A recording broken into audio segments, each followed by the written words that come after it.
Hey, my name's Steve. I live in Ashton-under-Lyne, which is on the outsides of Manchester, God's own country. Yeah. Leah is my beautiful firstborn daughter. She's 22 now, and it was a very difficult birth. Everything went pear-shaped. She'd suffered a general brain damage through lack of oxygen. They did say, and they were pretty right, that she'll never walk or talk. She'll be nappies all her life. Her epilepsy will be difficult to control, which it is. The prognosis was obviously just blew us both away, really. It was the worst news you could have possibly hoped to hear at the time.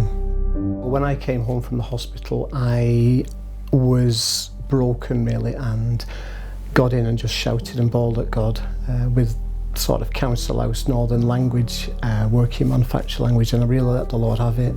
How can you do this? My beautiful baby, brain damage, never walking, talking, sitting up, nappies, epilepsy, blindness. What's going on here? And it just broke me. And then the next morning when I did come downstairs on my own in an empty house, when I opened my big Bible and it fell on Isaiah chapter 51, verses 1 to 3. And I'll never forget that. Listen to me, you seek the Lord. Listen to me.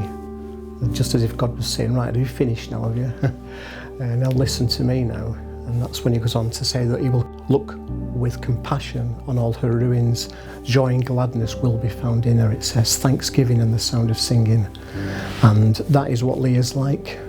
She is happy. To say that she's got so little, she is the happiest person I know. She's just a blessing. She really is. So happy, wakes up smiling, while her eyes are still shut when she hears my voice. And when we say our prayers at the start of the day. When she's waiting for a DVD to come on, even though she can't see much, and she pauses and she's waiting in anticipation. And then if her favourite one comes on, she just goes crackers. But she's so lovable and cheeky and warm, and anybody who spends any time with her sort of fall in love with her, really. You can't help it. Can't help it. Earlier this year, I think it was April, May, the dentist didn't like what they'd seen in her mouth at the back. They sent us to hospital pretty quick. We've had another hospital appointment, and then it was a case of having a scan and a biopsy. And this came back, unfortunately, to show cancer in her mouth. We followed that up with another scan and then a big best interest meeting or multidisciplinary meeting. And the outcome of that was they don't think they can do anything for her. Amazing Grace was very much in my mind at the time, when we seemed to have about 6 or 8 weeks of meetings and biopsies and hospital appointments, and then it just seemed to come to a stop. We can't do anything. We are out, and it did come to me, Amazing Grace, and the verse that says, through many dangers, toils and snares, I have already come. 'Twas grace has brought me safe this far, and grace will lead me home. When she dies, when she passes away, as we all will do, she'll be in a better place, seriously. I know that she'll be in glory with like a kitted out super body, and that we will meet again.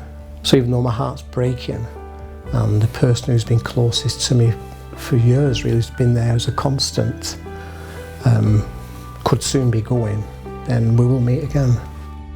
I think Prem is really good to have like a steady Christian ministry 24 hours a day. It's the consistency, good teaching, and you wake up in the night, radio at the side of the bed. And I do tell people at night, Premier, don't sit and stew. You must never sit and stew when you're going through a bad time.